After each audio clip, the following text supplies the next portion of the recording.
Halo guys, selamat datang kembali di channel Irfan Akbar 67. Dalam video kali ini gue mau bahas tentang anime Arifureta. Dalam video ini gue mau bahas lanjutan anime Arifureta berdasarkan light novel volume 9. Video ini adalah part 1 dari pembahasan volume 9. Video ini adalah kelanjutan dari video sebelumnya. Jadi buat kalian yang belum nonton video pembahasan yang sebelumnya, kalian tuh bisa nonton videonya terlebih dahulu. Video ini satu udah jelas spoiler untuk lanjutan animenya. Jadi buat kalian yang gak suka spoiler, kalian bisa close video ini. Sebelum kita mulai, gue mau ngingetin lagi ke kalian, jangan lupa untuk subscribe channel ini. Dan jangan lupa juga untuk nyalain loncengnya, supaya kalian dapat notif kalau channel ini update video terbaru. Hajime dan yang lainnya menaiki pesawat Fenrir. Dari atas langit, saya melihat kuburan ibunya. Dia teringat dengan kenangan bersama Hajime ketika di sana. Saya tersenyum karena akhirnya dia tuh bisa menjadi salah satu orang yang spesial bagi Hajime. Hajime dan yang lainnya, mereka menuju daerah Snowfield. Tujuannya untuk menaklukkan labirin salju dan es. Hajime juga udah mencoba item sihir kompas yang dia dapat dari labirin sebelumnya.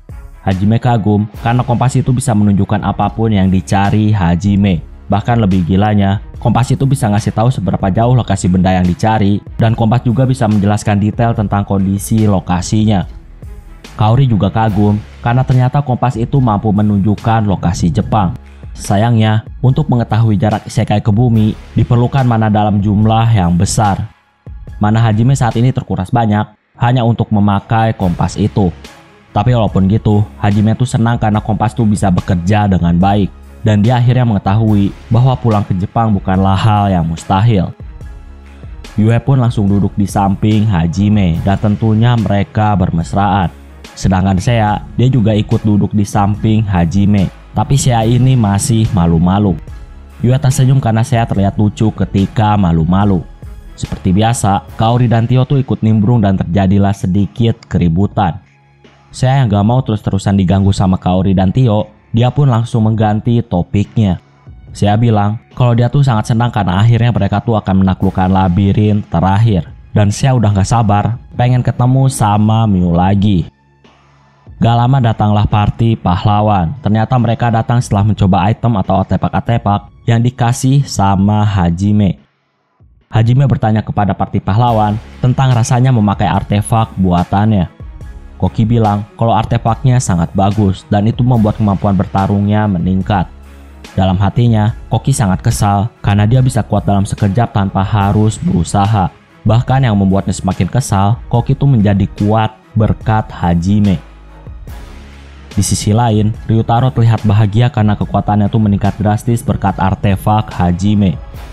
Suzu juga berterima kasih kepada Hajime atas kekuatan yang dikasih ke dia. Suzu awalnya bukanlah petarung dan dia tuh hanya punya pertahanan yang kuat. Tapi karena artefaknya Hajime, sekarang Suzu bisa bertarung. Hajime bilang kalau dia tuh kagum sama pedang suci milik Koki. Pedang itu udah sangat maksimal dan Hajime kagum karena ada orang yang bisa membuat pedang yang sangat luar biasa. Hajime nggak bisa memperkuat pedang Koki karena pedang itu udah maksimal. Hajime tuh hanya ngasih beberapa item untuk mendukung kekuatan pedang suci. Mereka juga bilang kalau sekarang party pahlawan harusnya tuh udah bisa bertahan jika melawan para iblis. Singkatnya, mereka semua akhirnya sampai di daerah bersalju. Walaupun lagi badai, tapi pesawat buatan Hajime sangat kokoh dan mampu menerjang badai. Party pahlawan kagum sama pesawat kokoh yang dibuat sama Hajime. Di sini, Hajime juga ngasih tahu kalau party pahlawan tuh harus serius dalam menaklukkan labirin kali ini. Hajime juga ngasih artefak anti dingin kepada semua orang.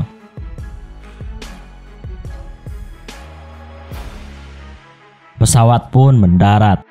Saya terlihat bahagia karena dia tuh pertama kali melihat salju. Hajime tersenyum ketika melihat saya bahagia seperti anak-anak. Saya pun bermain-main dengan salju. Hajime menyuruh saya untuk berhenti bermain-main sama salju. Saya pun melompat dan akhirnya salju longsor ke bawah dan menciptakan lubang yang besar. Saya pun terjatuh. Party pahlawan panik karena saya dalam bahaya, tapi sayangnya Hajime tuh terlihat biasa aja. Bagi Hajime, saya tuh udah dilengkapi sama banyak artefak, jadi nggak mungkin saya mati hanya karena terjatuh. Setelah persiapan selesai, party Hajime dan party pahlawan pun terjun ke bawah. Mereka terbang pakai artefak Hajime. Hajime memarahi Seiya karena dia tuh bermain-main. Hajime dan yang lainnya pun berjalan ke arah yang ditunjukkan oleh kompas. Mereka pun memasuki terowongan dingin yang dindingnya terdapat banyak salju yang beku. Walaupun suhu sangat dingin, tapi hal itu nggak masalah karena semua orang tuh udah pakai artefak buatan Hajime. Gak lama, saya melihat ada bayi kelinci yang imut. Shizuku yang suka dengan hal imut, dia pun refleks dan teriak sangat senang. Wajah Shizuku memerah. Ketika orang-orang melihat ke arah Shizuku, Shizuku pun langsung merubah raut wajahnya dari senang menjadi serius. Intinya Shizuku tuh kayak tsundere. Bayi kelinci menuju ke arah Hajime dan mengendus sepatu Hajime. Semua orang menganggap kalau Hajime tuh udah banyak berubah dan Hajime terlihat udah gak barbar. Tapi sayangnya itu hanya ada di pikiran orang lain. Hajime langsung menendang kepala bayi kelinci sampai terlepas. Semua orang seketika hanya terdiam dan ada juga orang yang teriak. Gak lama muncullah lebih banyak monster kelinci. Hajime menyiksa mereka. Saya menghentikan Hajime. Saya bilang kalau monster itu gak menyerang mereka, jadi Hajime tuh jangan terlalu brutal terhadap kelinci. Saya juga ngingetin Hajime kalau saya juga adalah kelinci, jadi saya tuh ngerasa gak enak. Hajime gak peduli dan dia tuh terus menghabisi monster kelinci. Saya nangis dan mengadu pada Yue. Yue nasehatin Hajime kalau monster kelinci itu nggak menyerang. Jadi hargain perasaan saya yang berasal dari ras manusia kelinci.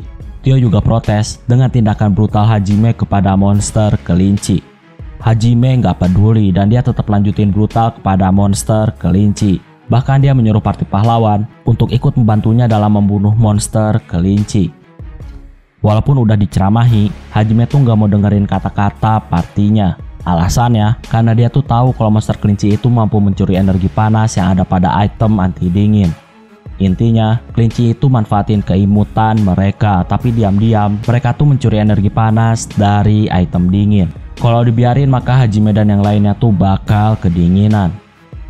Hajime pun teriak, dan dia ngingetin semua orang kalau kelinci itu adalah monster yang nyata. Jadi jangan percaya dengan tampilan imutnya. Hajime bilang kalau saya tuh nggak perlu menangis. Satu-satunya kelinci yang berharga hanyalah saya. Jadi saya nggak perlu ngerasa sedih. Party Hajime lagi-lagi menjadi ribut. Tentunya ributnya mereka, hal itu menandakan kalau mereka tuh sangat dekat. Shizuku melamun melihat kedekatan party Hajime.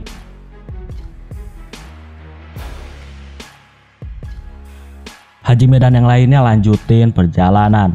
Tio melihat ada sihir angin yang akan menyerangnya. Ketika Tio mau menahan sihir angin itu, tiba-tiba Suzu bilang kalau dialah yang akan menghentikan sihir itu. Melihat tekad Suzu, Hajime dan Tio membiarkan Suzu untuk menangani sihir angin. Suzu ngeluarin senjata kipas yang dikasih Hajime, dan dia berhasil membelokkan serta melemahkan sihir angin dari labirin. Suzu terlihat senang karena akhirnya dia tuh bisa berguna. Gak lama, mereka menemukan sebuah lorong yang besar. Hajime pun melihat kompas dan dikonfirmasi bahwa itu adalah pintu masuk labirin Frosthaven. Gak lama, muncullah monster mirip seperti Bigfoot. Koki dan party pahlawan lainnya, mereka maju menghadapi monster Bigfoot. Mereka semua tampak bersemangat. Hajime pun menyerahkan semuanya pada party pahlawan. Koki mulai menebas monster Bigfoot. Ryutaro pakai tinjunya untuk menghajar Bigfoot. Shizu juga pakai pedangnya dengan cepat untuk menebas Bigfoot yang panik. Gak lama, tanah di belakang Suzu tiba-tiba meledak dan muncullah dua Bigfoot. Dua Bigfoot menyerang Suzu, tapi Suzu pakai kipasnya untuk membuat pertahanan. Pertahanan Suzu sangat kuat, dan Suzu juga menyerang balik para Bigfoot pakai kipasnya. Mereka semua terbang karena ledakan dari Suzu. Koki mau menyerang, tapi tiba-tiba pilar es yang ada di atas mereka tuh terjatuh. Koki menghancurkan dan menghindari jatuhan pilar es. Shizu bergerak dan pilar-pilar yang jatuh tiba-tiba semuanya tuh mengarah ke Shizu seperti ada magnet pada pedang Shizu. Shizu sengaja pakai gravitasi supaya semua pilar es mengarah padanya. Sekarang dunia Shizu jadi melambat dan Shizu memotong semua pilar es. Semua orang kaget karena Shizu memotong semua pilar dengan sangat cepat. Serangan Shizu nggak kelihatan, seolah-olah Shizu tuh hanya diam. Melihat Shizu menjadi sangat kuat, hal itu membuat Koki nggak fokus bertarung sehingga Bigfoot bisa lolos dari serangan Koki. Karena lokasinya es, para Bigfoot pun berseluncur dan mereka mendatangi Hajime dan yang lainnya. Koki yakin bisa menghabisi para Bigfoot dengan sekali serang. Koki pun pakai tebasan cahaya, tapi sayangnya ternyata para Bigfoot sangat lincah dan mereka tuh berhasil menghindari semua serangan dari Koki. 3 Bigfoot berkeliling di sekitar Koki. Koki menyerang, tapi mereka tuh bisa menghindar. Para monster Bigfoot ngeluarin serangan angin puyuh yang terdapat tebasan dari cakar. Shizuku bergerak dan dia pakai katananya untuk memotong ruang. Shizu berhasil memotong satu Bigfoot menjadi 2 bagian. Shizu nyuruh Koki dan Ryutaro untuk serius. Koki kesal dan dia menyalahkan kenapa monster Bigfoot yang harus jadi lawan pertama sejak dia dikasih artefak sama Hajime. Tapi walaupun gitu, singkatnya, Koki dan yang lainnya berhasil menghabisi monster Bigfoot. Melihat monster-monster Bigfoot, Hajime ingat sama kata-kata Milady. Hajime yakin kalau Milady ikut andil dalam pembuatan labirin Frost Cavern. Dia memuji Suzu karena telah berkembang dengan baik. Party Hajime juga memuji perkembangan party pahlawan, tapi yang paling meningkat pesat adalah Shizuku. Pergerakan Shizuku nggak bisa dilihat bahkan oleh party Hajime. Koki terlihat murung ketika Shizu diakui telah berkembang sangat pesat.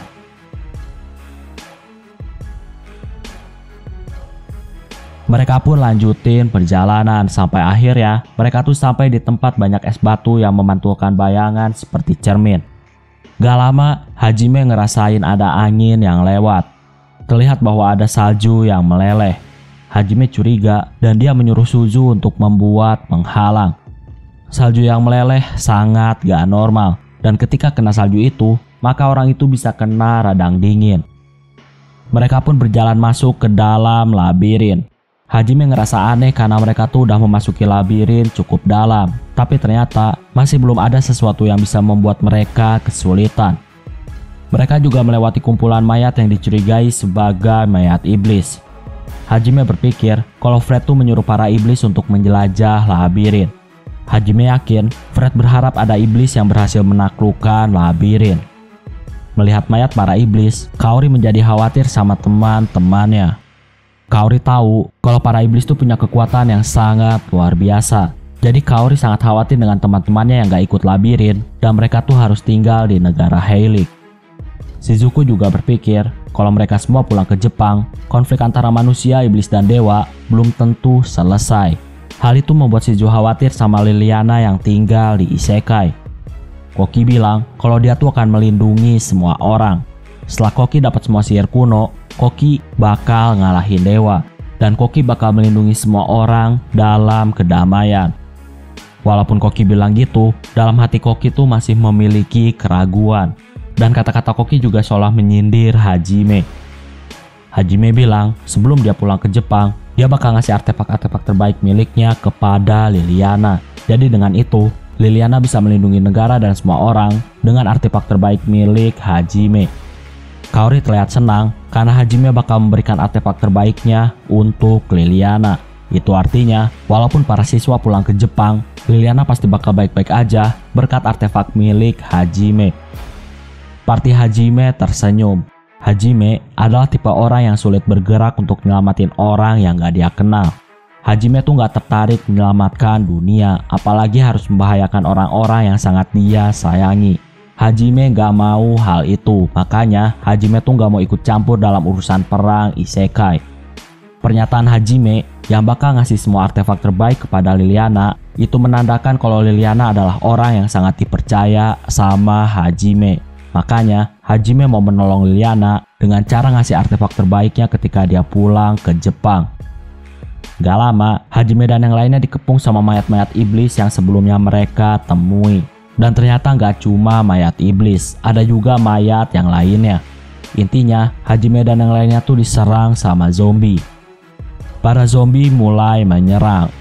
Kaori yang takut sama hal berbau horor, dia pun ngeluarin disintegrasi yang besar dan cahaya pun menelan para zombie.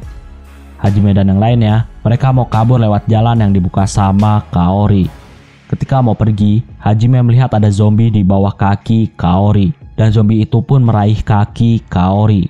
Kaori panik ketakutan dan dia pun pingsan. Hajime dan yang lainnya pun mulai menghabisi para zombie.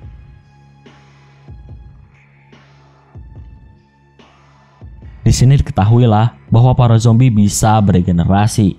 Serangan Hajime dan yang lainnya terlihat gak berguna. Bahkan serangan suci milik Kaori yang harusnya udah melenyapkan para zombie menjadi partikel-partikel, ternyata para zombie itu masih bisa regenerasi walaupun udah berubah jadi partikel-partikel yang kecil. Kaori semakin panik karena para zombie menjadi sangat menakutkan ketika melakukan regenerasi. Kaori ngeluarin sihir suci disintegrasi dalam jumlah yang banyak. Hajime masih gak ngerti gimana cara ngalahin para zombie.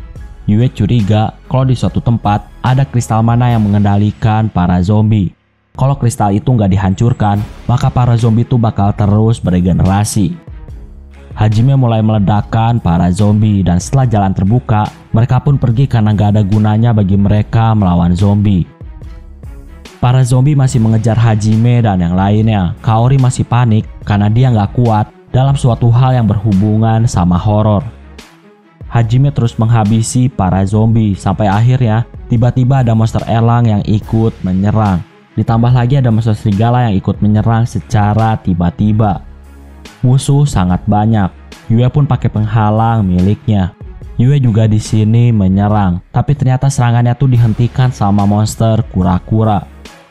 Hajime menyuruh party pahlawan untuk mengurus monster kura-kura. Sedangkan Hajime akan mengurus monster lain yang ada di sekitar monster kura-kura. Hajime mulai menembaki monster pakai pistol miliknya. Party pahlawan masih ngelamun. Mereka tuh sebenarnya gak fokus. Jadi mereka tuh kurang menyimak perintah dari Hajime. Sambil membunuh banyak monster, Hajime ingetin lagi kalau party pahlawan tuh harus serius. Kalau party pahlawan gak sanggup dengan tugas yang dikasih, maka Hajime tuh bisa melakukannya sendiri. Koki bilang kalau party pahlawan tuh pasti bisa menyelesaikan tugas yang dikasih. Party pahlawan pun mulai menyerang.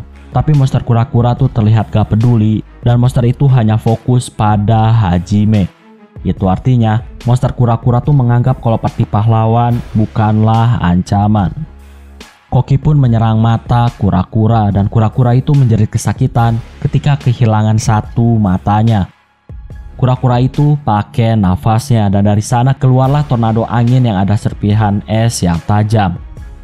Suzu pakai pertahanan cahaya untuk melindungi Koki. Serangan kura-kura itu bisa dihentikan. Mata kura-kura juga sembuh karena regenerasi. Koki bilang kalau dia bisa mengalahkan monster kura-kura, tapi dia butuh waktu 30 detik untuk pakai kekuatannya. Party pahlawan, mereka pun melindungi Koki yang lagi mempersiapkan serangan. Shizuku bergerak dan dia menebas ketiga kaki kura-kura. Kura-kura terjatuh dan dia kesakitan. Gak lama tiba-tiba mata kura-kura itu berubah jadi merah dan dipenuhi oleh kebencian. Shizuku merinding ketika ditatap oleh kura-kura. Shizuku ngerasain firasat yang buruk dan ternyata ada pilar es dalam jumlah yang banyak muncul di tanah. Untungnya Shizu berhasil menghindar berkat instingnya.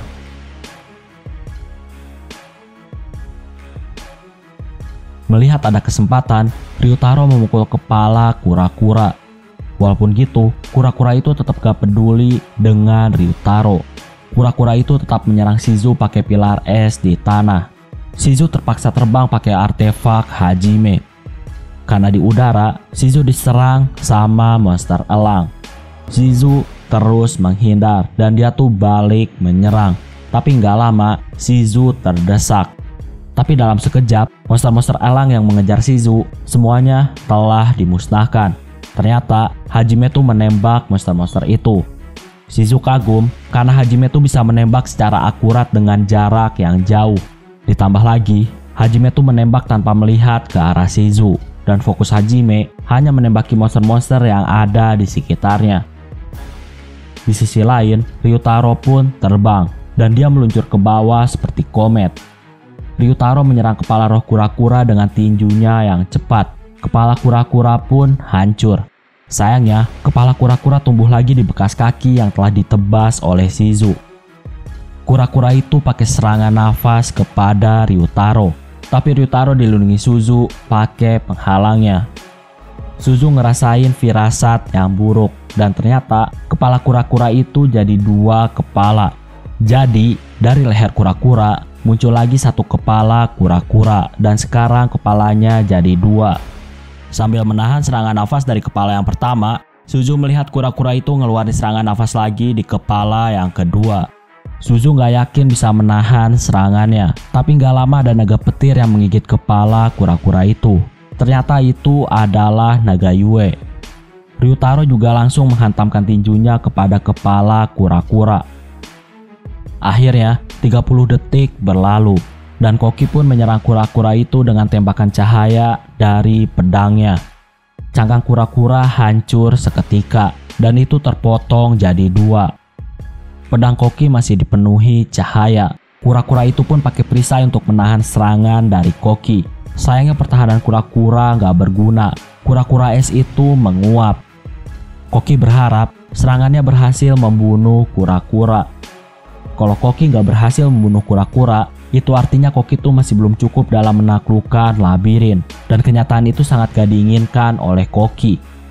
Kura-kura itu pun tertelan cahaya dari Koki dan kura-kura pun hancur.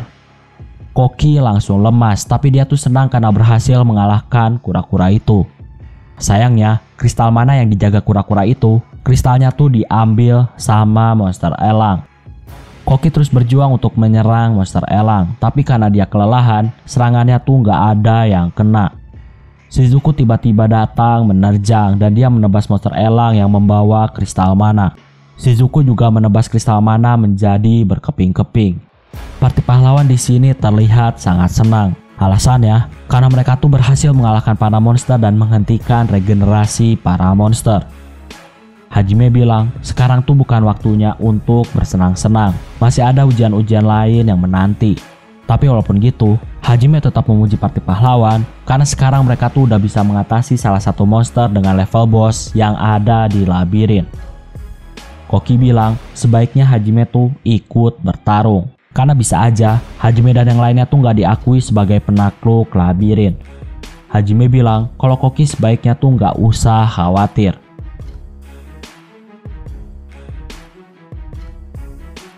Tio jelasin kalau ujian labirin belum dimulai.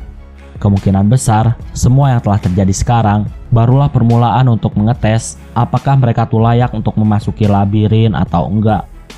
Parti Hajime tuh udah berhasil mengalahkan ratusan monster. Jadi labirin tuh pasti menganggap kalau parti Hajime layak untuk memasuki labirin. Hajime dan yang lainnya terus lanjutin perjalanan. Tentunya mereka tuh lanjutin perjalanan pakai kompas. Hajime bilang kalau mereka tuh harus bersyukur karena kompas sangat membantu. Setelah mengamati sekitar, Ryutaro bilang harusnya tanpa kompas gak masalah. Alasannya karena ruangan labirin sangat luas dan mereka tuh bisa terbang sejauh mungkin. Dengan terbang, maka jalan yang benar tuh pasti bakal terlihat dengan mudah. Ryutaro pun terbang ke atas. Parti Hajime mencoba menghentikan Ryutaro, tapi Ryutaro gak peduli. Dia tuh pengen buktiin kalau dengan terbang mereka bisa mencari jalan yang benar di labirin. Gak lama ruangan di sekitar Ryutaro jadi retak dan Ryutaro pun menghilang. Parti pahlawan terlihat sangat panik, tapi di sini Hajime tetap tenang. Gak lama Ryutaro pun muncul di tempat lain dan Ryutaro udah membeku di dalam prisma es. Gak lama ada banyak pilar es yang turun dari atas dan itu mengarah pada Ryutaro. Pilar itu pun berhenti di udara. Parti pahlawan terlihat sangat pucat, tapi Hajime masih nyantai. Hajime nggak ngerti kenapa labirin tuh harus pakai pilar es untuk membunuh Ryutaro. Padahal hanya dengan membekukan musuhnya, hal itu udah cukup untuk membuat musuh terbunuh. Kaori bilang kalau pilar itu nggak akan menyerang Ryutaro. Kemungkinan pilar itu hanyalah opsi cadangan kalau Ryutaro tuh berhasil melarikan diri dari pembekuan.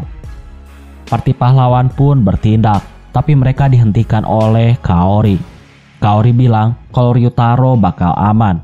Selain itu, Kaori juga bilang walaupun Ryutaro terbunuh karena pilar es, Ryutaro tuh masih bisa dibangkitkan. Jadi party pahlawan tuh nggak perlu khawatir. Gak lama, Yue mengambil tindakan dan dia membuka portal teleport di depan Kaori. Kaori paham dan dia mengirim sayap-sayap malaikatnya kepada Ryutaro yang membeku. Karena ada upaya pembebasan Ryutaro, pilar es pun bergerak menuju Ryutaro. Bulu sayap malaikat Kaori, bulu-bulu itu berkumpul menutupi Ryutaro seperti kepompong dan itu melindungi Ryutaro. Pilar es itu hancur ketika menabrak kepompong Kaori. Hajime sangat kesal karena tingkah bodoh Ryutaro menghambat Hajime. Hajime menyuruh Kaori untuk menghancurkan bola Ryutaro sebagai pelajaran. Party pahlawan kaget mendengar hal itu. Yue juga di sini menggoda Kaori bahwa Kaori itu sangat menyukai bola pria. Kaori jelas membantahnya, tapi karena dia terus digoda, tanpa sadar Kaori itu mencabik-cabik pakaian Ryutaro, sehingga Ryutaro pingsan dan telanjang.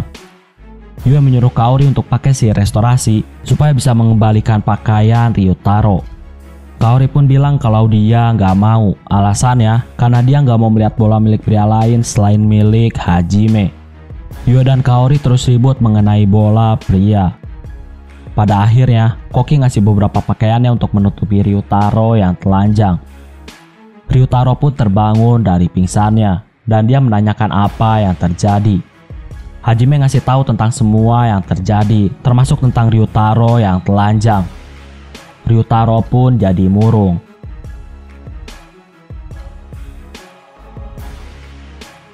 Nah, itulah untuk pembahasan video kali ini. Jadi di sini gua tuh cuma merangkum cerita. Kalau kalian mau lebih detail, kalian tuh bisa baca novelnya sendiri.